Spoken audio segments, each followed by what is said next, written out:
My wife wasn't my wife anymore. I never thought I'd be one of those people, you know? The ones with the crazy stories about ghosts and demons. I didn't believe in any of that. At least not until this happened. And I wish to God it hadn't. It started small. My wife, Leah, wasn't sleeping well.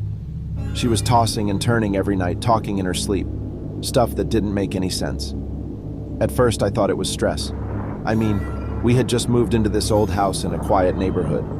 Figured maybe she was just adjusting. But then things got weird. She started waking up with bruises. I'm talking dark, almost black marks on her arms, her legs, even her neck. She'd laugh it off, say maybe she was sleepwalking. But I could tell something was off. She didn't look right. She didn't feel right. Then one night I woke up. It was around 3 a.m., and Leah was sitting up in bed, just staring at the wall. I called her name and she didn't respond. She just sat there, her breathing. Man, it was all wrong. It sounded like she was choking, like she couldn't remember how to breathe. I reached out to touch her, and when I did, her skin was ice cold. And I don't mean like, oh, she's cold. I mean freezing, like touching something dead. I pulled my hand back, freaked out, and whispered, "Leah?" She turned to me, but not like a normal person. It was slow, so slow, like something out of a nightmare. And when she did, her eyes were black, not dark, black, like nothing there at all.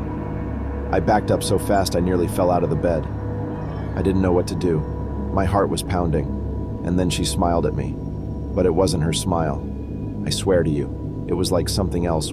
Her face, it stretched her mouth too wide, like it was trying to figure out how to use her. Then she said something that still gives me chills when I think about it.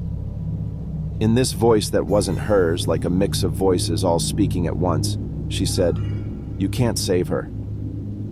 I don't know what came over me, but I ran.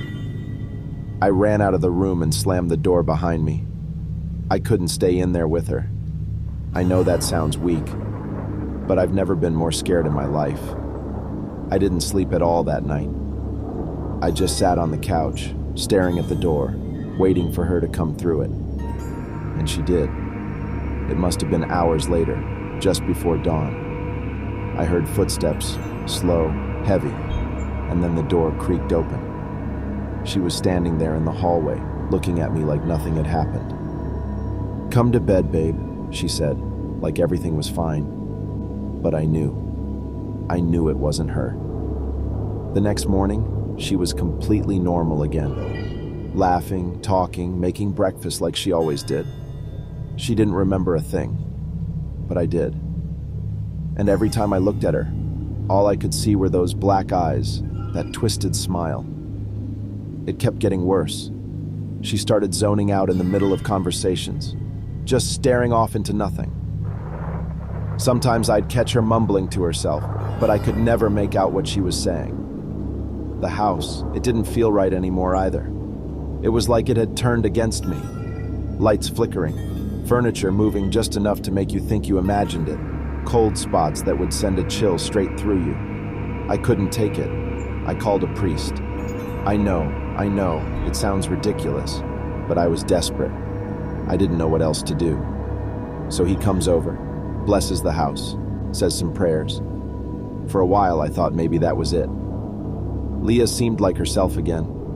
She was smiling, holding my hand, like everything was back to normal. But it wasn't. That night, I woke up to her screaming. I jumped out of bed and ran to her. She was thrashing around, her body twisting in ways that shouldn't be possible. I'm talking arms bending backward, her spine arching so far it looked like it was going to snap. I tried to grab her, but the second I touched her, she threw me across the room like I was a rag doll. I'm not exaggerating. She threw me. I hit the wall so hard, I blacked out for a second. When I came to, she was standing over me, her face. God, her face. It was twisted into this grotesque, inhuman grin. Her voice was low, guttural, like it was coming from deep inside her. She said, "She's gone. I'm all that's left." I ran. I grabbed my keys and got the hell out of there. I didn't look back. I haven't been back since. Now I'm in this cheap motel, miles away from the house. But even here, I can't escape her. I can still hear her voice, laughing, whispering in my ear. And I don't think it's over. I don't think it's ever going to be over. Whatever that thing is, it's still out there. And I think it's coming for me.